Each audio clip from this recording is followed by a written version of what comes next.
The campaign is definitely like playing through a summer blockbuster that is accessible to anybody coming in.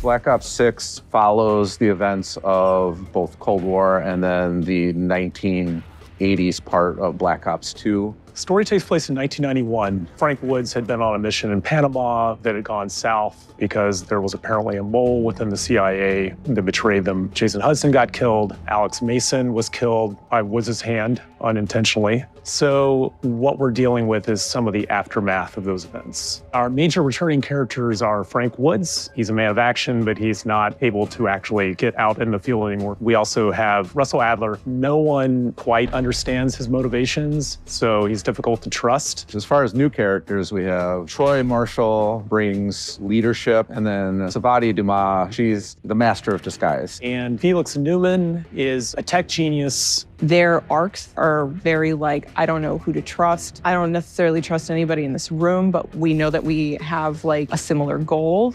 When we were starting to think of a campaign, we first start with our era. So we knew we wanted to touch on the Gulf War. We'll hit Kuwait, Iraq, Washington, D.C., Soviet Union. And then from there, we fill in the gaps with, what are just cool locations that we want to do that are fun, provide big experiences, big moments, and really fit the characters in the story. Call of Duty has many landmarks, either existing or fictional one that is heavily related with real life, real war, real events. The sheer variety in the game is pretty spectacular in that there's a lot of space to explore. The player can do it in any order they want. We're allowing different strategies in these spaces. You'll find that your buddy played it differently and they got a whole different result, or that something happened to them that didn't happen to you. So there's a lot of replayability.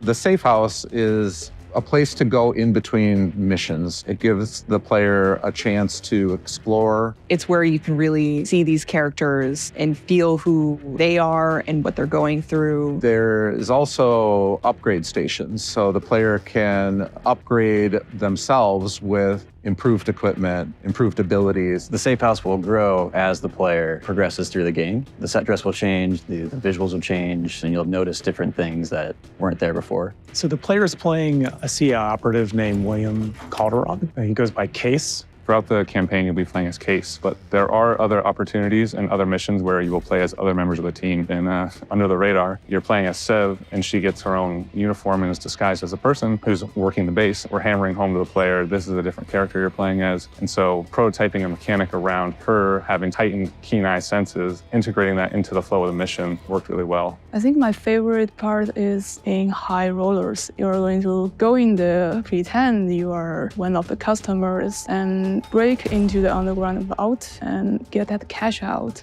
My favorite mission is Emergence. It's a classic Black Ops, mind-twisting, don't really know what's going on sort of vibe to it, and I think players are really, really going to enjoy it. Yeah, we put a lot of love into this game. A lot of people have worked hard on it, and we're super excited with how it turned out. I can't wait for people to play it this fall.